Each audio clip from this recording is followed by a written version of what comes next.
जब हम आपको कोई तस्वीर दिखाते हैं तो आप कहते हैं तस्वीर कितनी सुंदर है, लेकिन उस तस्वीर को बनाने में कितनी मेहनत लगती है उसके बाद उसके बारे में लोग कम सवाल करते हैं। कुछ वैसा ही हाल अयोध्या का है।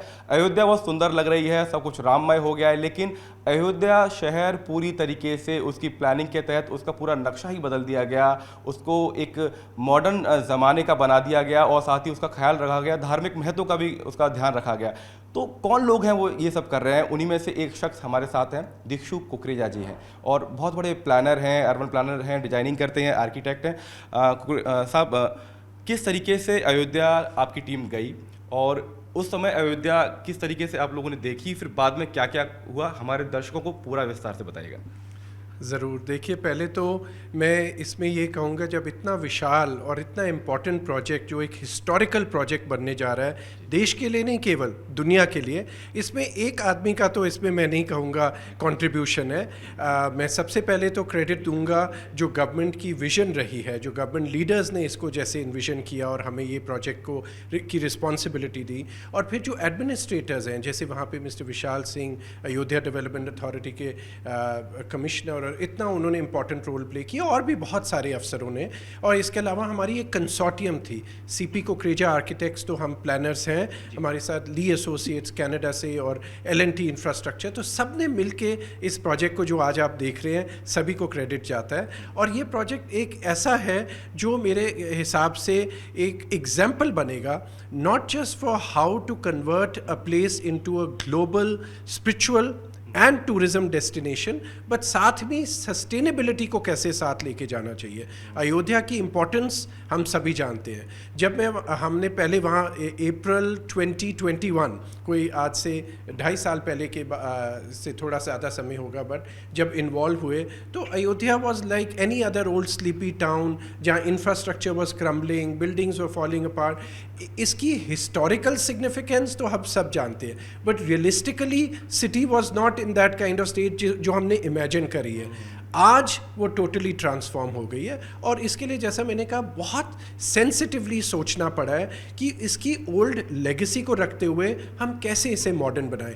The fine balance between cultural legacy and a modern 21st century city, ये बहुत इंपॉर्टेंट था हमारे लिए कि इसको किस तरीके से विजन प्लान और मास्टर प्लान में लाया जाए। जब मैं तस्वीर देखता हूं तो लगता है कि बहुत सालों इसको पूरा बदलने में लगा होगा। कितना समय आपको यूपी सरकार ने दिया था, और किन किन बिंदुओं पर आप अलग से रोशनी डालना चाहेंगे कि जहां लगा कि यार इसको हम काम कर रहे हैं तो बड़ा कुछ बहुत जिम्मेदारी दिखानी पड़ी, कुछ कोई ऐसे बिंदु हो, कोई ऐसा प्रोजेक्ट आपका वहाँ रहा हो? देखिए, इसके लिए टाइम तो फास्ट मूव हुआ है, डिसीजंस भी बड़े फास्ट हुए हैं। तो अप्रैल 21 में हमने काम शुरू किया इस पे।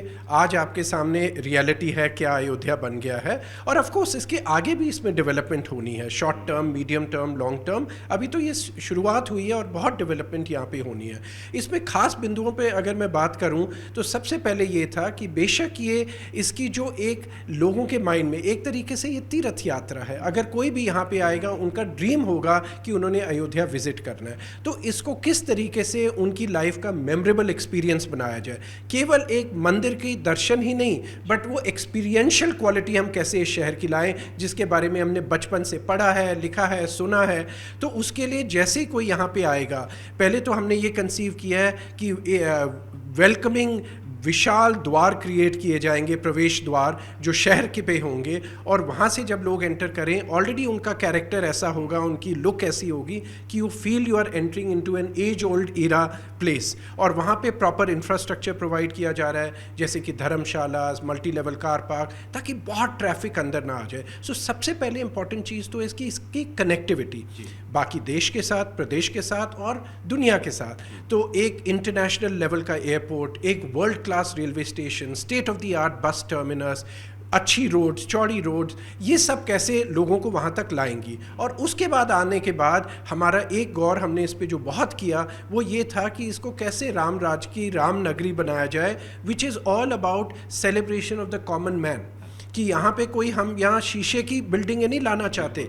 मॉडर्निटी इसको भी कहते हैं कि जो आदमी वहाँ रह रहा है या आ रहा है विजिटर, वो कैसे खुश हो रहा है, वो लिवेबिलिटी लानी चाहिए सिटी में। जी, क्योंकि आपने राम राज्य का जिक्र किया, तो राम और सरयू एक संबंध है, और जब हम वहाँ के घाटों को देखते हैं तो हमने पहले तस्वीरें देखती हैं, और मोदी सरकार के बाद के कहें या उससे पहले भी तमाम घाटों की हालत बहुत ख़राब होती है, चाहे वो बनारस हो, इलाहाबाद हो, अब अयोध्या है, अब मथुरा की जिक्र भी हो रहा है। तो नदियों का बहुत महत्व है, हमारे धार्मिक महत्व है। राम की पैड़ी को मैं देख रहा था, तमाम और तस्वीरें वहाँ से देख रहा था। घाटों पर किस तरीके से काम किया, क्योंकि घाटों पर श्रद्धालु वहाँ पहुँचते हैं। आपका बहुत अच्छा सवाल है। मेरे हिसाब से rivers have always been the source of civilisation. कहीं पे भी सिविलाइजेशन बसी है तो वो रिवर के एज पे बसी है।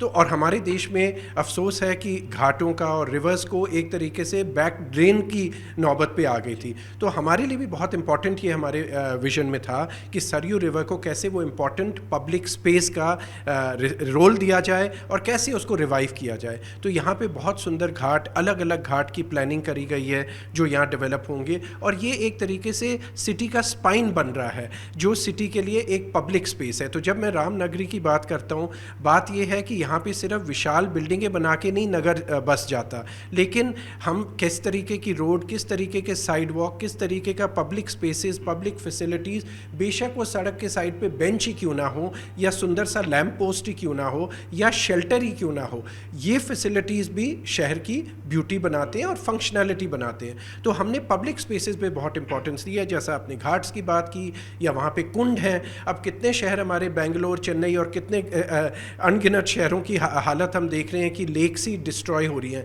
यहाँ पे हमने 108 कुंड को देखा कि कैसे उनको रिवाइव किया जाए। Similarly green spaces, garden, spiritual forest, ये सब लाया जा रहा है अयोध्या नगरी में। कोई भी पुराना शहर होता है तो उसकी जो बसावट होती है वो रोड के किनारे होती है और बहुत ही अनप्लान्ड तरीके से होती है। तो क्या हमने सिटी प्लानिंग के तहत पूरे शहर का नक्शा बदलने की कोशिश की है, या हमने सड़कों को चौड़ा करके ट्रैफिक के आवागमन की स्थिति को ज़्यादा ठीक किया है? किस पर ज़्यादा फोकस था? देखिए, मेरा पर्सनल ओपिनियन ये है कि एक स्मार्ट, इंटेलिजेंट, मॉडर्न सिटी का ये मतलब नहीं कि आप पुरानी जो गलियां हैं, नैरो स्ट्रीट्स हैं, उनको तोड़ दें, बिल्डिंगें तोड़ दें, चौड़ी कर दें तो मॉडर्न हो गया। ये गलत नज़रिया है, ये वेस्टर्न नोशन है। जहाँ अमेरिका से शुरुआत हुई, जहाँ प्राइवेट कार्स को प्रमोट करने के लिए हमने सोचा सड़क ही सब कुछ होता है शहर के, यहाँ पे ऐसा कुछ नहीं है। एक कॉन्सेंट्रेटेड प्लानिंग है, प्रॉपर इंटीग्रेटेड ट्रैफिक मैनेजमेंट है। क्यों हर जगह गाड़ी दौड़ने की ज़रूरत है? साइकिल है और सस्टेनेबल मोड्स ऑफ ट्रांसपोर्ट हैं, ईवी व्हीकल्स हैं, पेडेस्ट्रियन सबसे अच्छा।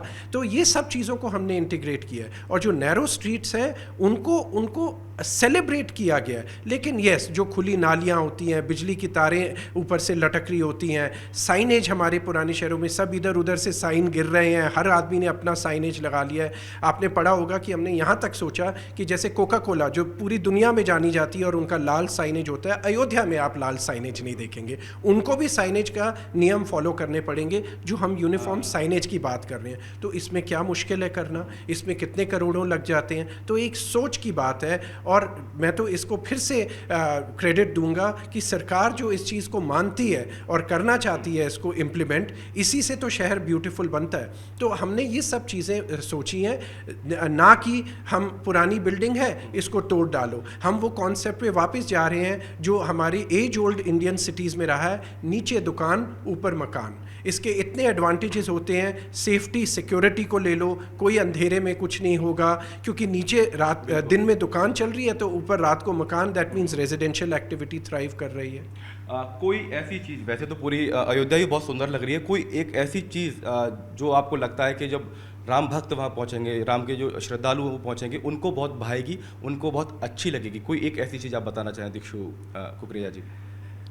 मानव जी, ये बड़ा डिफ़िकल्ट सवाल है क्योंकि हमने तो पूरे शहर को एक तरीके से नज़रिया देने की कोशिश की है एंड एक्सपीरियंशियल बनाने की कोशिश की है। राइट फ्रॉम द फैक्ट कि जब आप एंटर करेंगे यहाँ पे और यहाँ से आप राम मंदिर के दर्शन करेंगे और वापस जाएंगे, तो वो पूरा एक्सपीरियंस जो आपका होगा, सिर्फ मंदिर का नहीं, जैसे सरयू रिवर, घाट, गार्डन्स, कुंड और पब्लिक स्पेसेस इतनी अनगिनत यहाँ पे प्लान की गई हैं, तो वो होलिस्टिक एक्सपीरियंस जो आप लेके जाएंगे, ये एक बहुत ही अलग एक्सपीरियंस होगा जो बाकी टेम्पल टाउन से हमारा रहता है। है कि हम गोल्डन टेम्पल गए या तिरुपति गए, दर्शन किए और वापस आए। ये दर्शन पूरे शहर का है, केवल मंदिर का नहीं है। तो यहाँ पे बहुत ऐसी चीज़ें आपको मिलेंगी। आपने यशोभूमि को डिजाइन करने का पूरा, उसको भी एक सुंदर बनाने का आपने काम किया है, उसके बारे में थोड़ा 2 लाइन में बता दीजिएगा।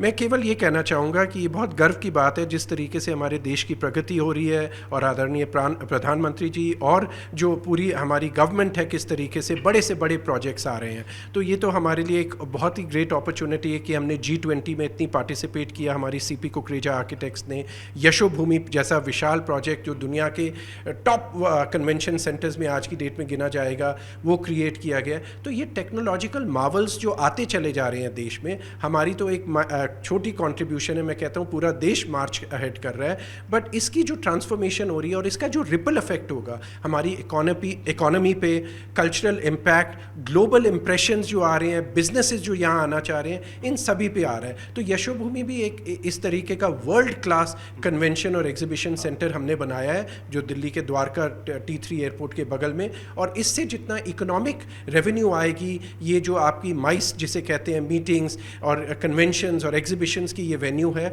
ये एब्सोल्युटली विश्व स्तरीय है। एक आखिरी सवाल सर मैं लेना चाहूँगा, क्योंकि इकोनॉमिकल उसकी जो वैल्यू है वो समझना बहुत ज़रूरी है। क्या यूपीए सरकार की कोई ऐसी मांग भी थी कि अयोध्या में पर्यटन को बहुत बढ़ावा दिया जाए, उसके लिए कुछ ऐसा अलग से आपको करना हो, कुछ ऐसा करना पड़ा जिससे कि पर्यटक बहुत ज़्यादा आए? क्योंकि राम के भक्त तो पहुँचेंगे, लेकिन पर्यटन एक तरह उस क्षेत्र में जब काम कर देते हैं तो लोग और ज़्यादा खींचे चले आते हैं। देखिए, हम इसमें जो विजन स्टेटमेंट जो क्रिएट की गई थी अयोध्या के लिए, और सरकार के साथ बातचीत के साथ भी बहुत सारे स्टेक होल्डर्स इसमें इन्वॉल्व रहे हैं, तो वो यही है कि एक, इसको global spiritual destination, global tourist destination और सस्टेनेबल सिटी, ये 3 कॉर्नरस्टोन्स इस अयोध्या की प्लानिंग पे रहे हैं और इसके बेसिस पे ये बना है। मैं आपको ये बताना चाहूँगा क्योंकि मैं अब ऑनररी कॉन्सल जनरल हूँ एक यूरोपियन देश का, अल्बेनिया का, तो उस नज़रिए से जब मैं बाकी डिप्लोमेट्स, एम्बेसडर्स से दिल्ली में बात कर रहा हूँ, तो मैं खुद हैरान हो गया हूँ सुन के कि हम देशवासियों का तो इंटरेस्ट जो है ही है अयोध्या में, लेकिन जितने इंडियंस पूरे दुनिया में फैले हुए हैं, जो वाइड इंडियन डायस्पोरा है, आज की डेट में जितना ट्रमेंडस इंटरेस्ट उनमें है। मेरी बात हो रही है एम्बेसडर्स ऑफ मॉरिशस से, सुरिनाम जो लैटिन अमेरिका में ब्राज़ील को लगता देश है, वहाँ के भी इंडियंस जो वहाँ पे हैं, वो वेट कर रहे हैं कि फ़्लाइट पकड़ के सीधा अयोध्या आएँ। तो ये एक तरीके से यस, हमने एक बहुत बड़ी, हमारी सरकार ने ग्लोबल टूरिस्ट डेस्टिनेशन क्रिएट किया और इंडिया को एक और ही लेवल पे दुनिया की नज़र में ला के दिखा दिया है। तो दीक्षित कुकरेजा जी को आप सुन रहे थे, बता रहे थे कि अयोध्या पुरानी नगरी है, नया दिखने में है, लेकिन उसकी आत्मा वही राम राज्य वाली है।